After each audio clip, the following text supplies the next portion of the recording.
नमस्कार दोस्तों, जय हिंद, जय भारत, वंदे मातरम। कुचामन डिफेंस एकेडमी के इस डिजिटल प्लेटफॉर्म पर आप सभी का बहुत बहुत भव्य हार्दिक स्वागत, अभिनंदन। मैं मुकेश शर्मा आप सभी का हार्दिक स्वागत अभिनंदन करता हूं।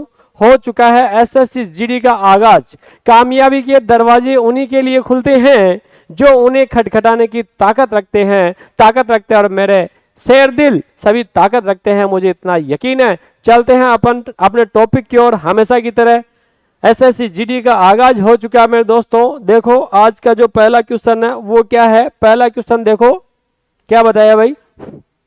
पहला क्वेश्चन है जिसके समान कोई संसार में दूसरा न हो, है ना। पहला है जिसके समान कोई संसार में दूसरा न हो, वो क्या कहलाएगा भाई। तो क्या कहलाएगा बताना मेरे दोस्तों। जिसके समान इस संसार में कोई दूसरा है ही नहीं, वो क्या कहलाएगा, जल्दी से बताओ। देखो, नास्तिक, असमान, अद्वितीय या उक्त में से कोई नहीं। तो कौन सा हो जाएगा, दूसरा मतलब द्वितीय। नहीं का मतलब अद्वितीय। सी आंसर बिल्कुल सही है। जिसके समान संसार में कोई दूसरा नहीं हो वो अद्वितीय कहलाता है, ठीक है। और नास्तिक जो ईश्वर में आस्था नहीं रखता वह होता है, ठीक है। उत्तर हो जाएगा सी। चलो अगले सवाल में चलते हैं अपन। अगला सवाल क्या है। अगला सवाल है ईश्वर में विश्वास करने वाला। ये देखो अभी अभी जस्ट मैंने बताया था, ईश्वर में विश्वास करने वाला क्या हो जाएगा, आस्तिक, नास्तिक, भक्त या उक्त में से कोई नहीं।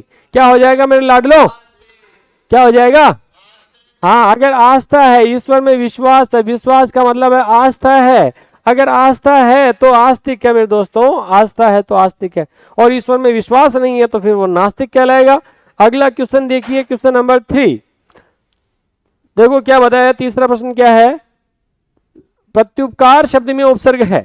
प्रत्युपकार शब्द में उपसर्ग कौन सा है, प्र, प्रत्यु, परि एंड प्रति। बताइए जल्दी से क्या होने वाला उत्तर।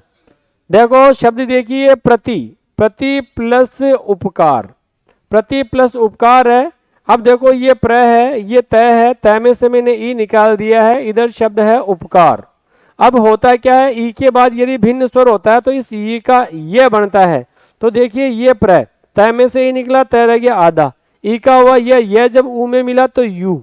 अब ऊ छोटा है तो यू छोटा है, और पकार है तो ये पकार है। इस प्रकार से शब्द क्या बन गया, प्रत्युपकार। और ये देखो ये के पहले है आधा, ये के पहले है आधा, ये के पहले आधा चल रहा है, इसका मतलब यण स्वर संधि है। कौन संधि है, यण स्वर संधि मेरे दोस्तों इसमें हो गई है, यण स्वर संधि हो गई है, ठीक है। तो इस प्रकार से प्रति उपसर्ग यहाँ पर आया है। उपसर्ग वो शब्दांश जो किसी मूल शब्द के पहले लग जाए, किसी शब्द के जो पहले लगता है। देखो ये उपकार मूल शब्द है, इसके पहले शब्दांश लगा। शब्दांश क्यों है, क्योंकि पूरा शब्द नहीं है, शब्द का एक पार्ट है, शब्द का एक भाग है। पूरा शब्द तो उपकार है जिसका पूरा अर्थ निकलता है, प्रति जो है वो अकेला प्रयुक्त नहीं होता है, इसलिए शब्दांश मेरे दोस्तों। चलो आगे की ओर चलते हैं, क्या बताया है। देखो अगला सवाल, अगला सवाल है मेरे दोस्तों, मुख शब्द में सम उपसर्ग लगाने से बनेगा। मुख शब्द में, शब्द है मुख और उसमें हम सम उपसर्ग लगाएंगे, क्या बनने वाला है, सम्मुख, सम्मुख, षडमुख, सन्मुख, ठीक है। क्या हो जाएगा भाई। हाँ तो देखिए ये कह रहा है, देखो सम उपसर्ग, इसको मैं को आधा पढ़ना आपको। सम उपसर्ग होता है, सम उपसर्ग में हमें क्या करना है, मुख शब्द लगाना है। हमेशा ध्यान रखो उपसर्ग जो है वो सदैव पहले ही जुड़ेगा। अब क्या हो जाएगा, मैं के बाद में मैं है तो डबल मैं हो जाएगा, ये हो जाएगा सम्मुख निकल करके आएगा। बी आंसर बिल्कुल सही है, सम्मुख शब्द बन जाएगा। मुख के सामने जो है वो सम्मुख कहलाता है। जैसे अभी आप लोग पढ़ रहे हो तो मेरे मुख के सामने पढ़ रहे हो तो सम्मुख हो, है कि नहीं। और जो विद्यार्थी ऑनलाइन पढ़ रहे हैं या वीडियो के माध्यम से पढ़ रहे हैं वो अप्रत्यक्ष रूप से पढ़ रहे हैं तो वो सम्मुख नहीं है। सूरज का पर्यायवाची क्या होता है। अब देखो सूरज का पर्यायवाची क्या होता है मेरे दोस्तों, बताना है आपको। सूरज का पर्यायवाची है अंशुमाली, आदित्य, भास्कर, उपर्युक्त सभी। तो देखो क्या हो जाएगा, उपर्युक्त सभी हो जाएगा। अंशुमाली भी सूरज को कहते हैं, आदित्य भी सूरज को कहते हैं, भास्कर भी कहते हैं। उदेति सविता ताम्र है, ताम्र वास्तवेति च, तो सविता भी कहते हैं और सूर्य भी कहते हैं। क्या कहते हैं, सूर्य भी कहते हैं, क्या कहते हैं। हाँ तो देखो आदित्य, अंशु, माली, भास्कर, सविता, सूर्य, ये सब सूरज के पर्यायवाची हैं। किसके पर्यायवाची है भाई? सूरज के पर्यायवाची हैं। चलो चलते हैं अगले सवाल की ओर। ये देखो क्वेश्चन नंबर 6 हमारा स्क्रीन पे आ चुका है। दास का समानार्थी है। देखो दास का समानार्थी मतलब इसके जैसा ही अर्थ देने वाला, बोले तो इसका पर्याय। इसका पर्याय क्या हो जाएगा? यहाँ पर दास का पर्याय क्या होने वाला है? किन्नर, सेवक, नायक या इनमें से कोई नहीं। कौन हो जाएगा भाई? हाँ, जो सेवा करे वही सेवक है, वही दास कहलाता है। इसलिए जो है बी आंसर बिल्कुल सही है। चलते हैं अगले क्वेश्चन की ओर। दोस्तों आपको अपने आकलन करते जाना कितने सही होते हैं, 20 में से कितने सवाल सही हो रहे हैं, ये आपको अवश्य बताना है मेरे दोस्तों। नैसर्गिक, नैसर्गिक का विलोम शब्द क्या होगा? सामयिक, कृत्रिम, चमत्कार या कोई नहीं। तो देखो पहले भी अपन पढ़ चुके हैं, अपन ने अभ्यास प्रश्न पत्रों में किया था। नैसर्गिक, नैसर्गिक और प्राकृतिक एक ही बात है। देखो नैसर्गिक कहो, नैसर्गिक, नैसर्गिक कहो या प्राकृतिक कहो, प्राकृतिक। देखो देखने वाली बात यह है कि गिक, गिक में भी छिपा हुआ है एक, तिक, तिक में भी छिपा हुआ एक, मतलब दोनों में ही एक प्रत्यय चल रहा है। तो ये दोनों एक ही बात है, नैसर्गिक और प्राकृतिक। दोनों का विलोम शब्द क्या हो जाएगा? कृत्रिम। कृत्रिम बोले तो बनावटी। क्या हो जाता है? बनावटी जो होता है उसे कृत्रिम कहते हैं, बनावटी। जो हमारे हाथों से किया गया, जो प्राकृतिक के द्वारा प्रदत्त है वो प्राकृतिक या नैसर्गिक है, और जो हमने अपने हाथों से किया है वो कृत्रिम है या फिर बनावटी है। ठीक है, जिसे बनाया हुआ, एक तो भगवान ने बनाया और एक हमने बनाया। हमने बनाया तो कृत्रिम है। चलो अगला सवाल क्या बताया? ऊंची दुकान, फीका पकवान, खद्दर की लंगोटी और चांदी का पिगदान। तो ऊंची दुकान, फीका पकवान, मुहावरे का अर्थ क्या होगा? पकवान फीका होना, बिना लाभ के काम करना। ये सब एसएससी जीडी में आए हुए सवाल ही है दोस्तों, अभ्यास के लिए करवा रहा हूं मैं। हाँ, तो क्या हो जाएगा? बिना लाभ के काम करना, आडंबर अधिक और वास्तविकता कम या उपरोक्त सभी। क्या हो जाएगा?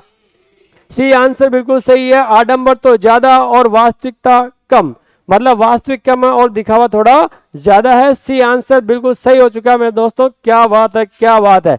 चलो चलते हैं आगे की ओर। ये देखो आगे क्या बताया गया है, क्वेश्चन नंबर 8। अगला सवाल देखो मेरे दोस्तों, ये लो अगला सवाल। अगला सवाल क्या है? बहती गंगा में हाथ धोना। बहती गंगा में हाथ धोना सवाल आ गया है। ठीक है, इसका सही अर्थ क्या होगा? समय का लाभ उठाना, नहाना, समुद्र में तैरना और पूजा करना। बहती गंगा में हाथ धोने का मतलब क्या होता है भाई? क्या होता है? समय का लाभ उठाना। बिल्कुल ए आंसर बिल्कुल सही है। बहती गंगा में हाथ धोने का मतलब क्या होता है? बहती गंगा में हाथ धोने का मतलब होता है समय का लाभ उठाना, समय का लाभ उठाना। चलो तो जैसे कि अभी ऑनलाइन क्लास चल रही है और आप लोग क्या कर रहे हो? बहती गंगा में हाथ धो रहे हो। धो रहे हो नहीं धो रहे हो? हाँ, समय का लाभ उठा रहे हैं अपन, क्योंकि इससे अच्छा समय मिलने वाला नहीं है। कुल मिला के कितनी संख्या में आ रही है आपको पता है? 84,862 के आसपास वैकेंसीज आने वाली है। आधुनिक का विलोम शब्द क्या है? प्राचीन, वर्तमान, समीचीन और निर्वाचित। बताओ दोस्तों क्या हो जाएगा आधुनिक का विलोम शब्द? बिल्कुल आधुनिक का विलोम शब्द जो है वो प्राचीन हो जाएगा, है ना? प्राचीन हो जाएगा। ठीक है, आधुनिक और प्राचीन जो है इसका विलोम शब्द अर्वाचीन भी हो सकता है। क्यों? अर्वाचीन, अर्वाचीन एंड नवीन, अर्वाचीन, नवीन, और इसी प्रकार से जो है आधुनिक, ये सब चीज एक ही है और विलोम शब्द हो जाएगा इनका प्राचीन। ठीक है, चलो चलते हैं आगे। भोला, मेरा भोला है भंडारी। भोला का विलोम शब्द क्या हो जाएगा भाई? क्या हो जाएगा? भोला का विलोम शब्द क्या हो जाएगा? चालाक। जो चालाक है भोले का विलोम शब्द होता है चालाक। तो जय भोलेनाथ, जय भोलेनाथ। चलो चलते हैं आगे की ओर। तो जो भोलों का नाथ है, जो सीधो साधो का स्वामी है वो भोलेनाथ है, और भोला उसका विलोम शब्द होता है चालाक। चलो अगला सवाल देखो भाई। गंगा, गंगा का पर्यायवाची है भैरवी, सुरसरी, अंबिका, उक्त सभी। बताओ भैरवी, गंगा का पर्यायवाची क्या है? गंगा, सॉरी, उक्त में से कोई नहीं, तो कौन सा हो जाएगा? सुरसरी। अरे देवताओं की जो नदी है वो सुरसरी है, वो गंगा है। कौन सी है? गंगा है। इसलिए बी आंसर बिल्कुल सही हो जाएगा। चलो अगला सवाल देखो। कौन सी कहावत प्रचलित है? इसका मतलब आपको कहावत, और कहावत को ही कहते हैं मेरे दोस्तों लोकोक्ति। कहावत को ही क्या कहते हैं? कहावत को ही लोकोक्ति कहते हैं। लोकोक्ति और कहावत एक ही बात है। मुहावरा अलग चीज होती है, मुहावरा वाक्यांश होती है और कहावत और लोकोक्ति वाक्य होती है, अपना पूरा अर्थ देती है। तो बताओ कौन सी कहावत प्रचलित है? चोर चोर चचेरे भाई, चचेरे भाई चोर चोर, चोर चोर मोसेरे भाई, इनमें से कोई नहीं, बताओ कौन सी है? बिल्कुल सी सही है, चोर चोर मोसेरे भाई। चोर चोर जो होते हैं सब मौसी वाले भाई होते हैं एक दूसरे के, ये बात है। चलो अगला सवाल देखो, आग में घी डालने का मतलब क्या है? अब आपको पता है आग में घी डालेंगे तो आग घटेगी कि बढ़ेगी? बढ़ेगी क्या? तो देखो, क्रोध में पागल हो जाना, क्रोध को अधिक भड़काना, हवन करना, इनमें से कोई नहीं, बताओ क्या हो जाएगा? हाँ बिल्कुल, क्रोध को अधिक भड़काना, बी आंसर बिल्कुल सही है, क्रोध को ज्यादा भड़काना। आग में हम घी डाल रहे हैं मतलब आग को ज्यादा भड़का रहे हैं, ज्यादा प्रज्वलित कर रहे हैं, ऐसे क्रोध को ज्यादा भड़काना, एकदम सही है।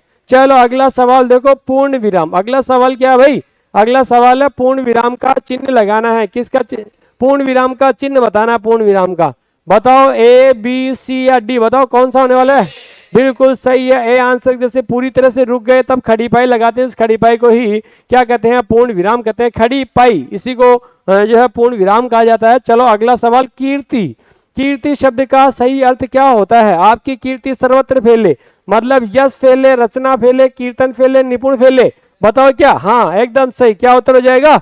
यश। यश आपका चारों ओर फैले, आपकी कीर्ति चारों ओर फैलती रहे, आपका नाम चारों ओर होता रहे। चलो अगला सवाल क्या बताया? मुंह में राम एंड बगल में छुरी। मुंह में चल रहा है राम राम राम राम राम राम, और बगल में लेके बैठे हैं छुरी। मुंह में चल रहा है राम राम राम राम राम, और बगल में क्या है भाई? छुरी चल रही है, मतलब अंदर हृदय में बातें कुछ और बाहर से कुछ और। बताओ दोस्तों क्या हो जाएगा? मुंह में राम कपटी के लिए, ठग के लिए, शैतान के लिए, कोई नहीं, कपटी। हाँ कपटी जो है वो मुंह में राम और बगल में छुरी वाली स्थिति होती है उसकी, मुंह से कुछ और अंदर ही अंदर कुछ और होता है, ऐसा व्यक्ति कहलाता है कपटी। कौन सा शब्द शुद्ध है? कौन सा शब्द है जो कि शुद्ध है? भागीरथी, भगीरथी, भागीरथी और भगोरथी, बताओ जल्दी से क्या हो जाएगा? तो उत्तर हो जाएगा सी, भागीरथी। क्या हो जाएगा? कौन सा शब्द शुद्ध है? तो शुद्ध शब्द है भाई भागीरथी। क्या शब्द क्या शुद्ध है? भागीरथी शुद्ध है, सी आंसर एकदम सही हो जाएगा। ठीक है, चलो साहब अगला सवाल देखो, क्या बताया? फाग का उत्सव व्यक्त करने के लिए कौन सा शब्द शुद्ध है? देखो, फाग का अर्थ, फाग किसे कहते हैं बताना है आपको। फाग किसे कहते हैं ये बताना आपको। फाग मतलब आग, फाग मतलब होली, फाग का मतलब मल्हार और शास्त्रीय संगीत, बताओ किसे कहते हैं? हाँ फागुन के महीने में, फागुन मतलब होली का महीना। ठीक है, तो फाग का मतलब होता है होलिया में उड़े गुलाल, कई और मंगे है तरने। चलो अगला सवाल देखो, सरल का विलोम शब्द क्या है? हाँ तो सरल का विलोम शब्द क्या हो जाएगा भाई? सरल का विलोम शब्द हो जाएगा कठोर, सीधा और कठिन। तो अरे सरल का विलोम शब्द होगा आपके कठिन। क्या हो जाएगा? कठिन हो जाएगा। जिस वे में पूछा जाए उस वे में उत्तर देते हैं, सर्वाधिक सही इसमें सी है, कठिन, सरल कठिन। ठीक है, तो उत्तर आपका बिल्कुल सही है। यदि आप चैनल पर नए हैं तो भैया सब्सक्राइब करें, वीडियो को लाइक और शेयर करना नहीं भूले मेरे दोस्तों। ऑनलाइन ऑफलाइन दोनों प्रकार के बैच चल रहे हैं। कुचामन डिफेंस एकेडमी की इस पावन धरा पर आप सभी का बहुत बहुत हार्दिक स्वागत, हार्दिक अभिनंदन। जय हिंद, जय भारत, वंदे मातरम।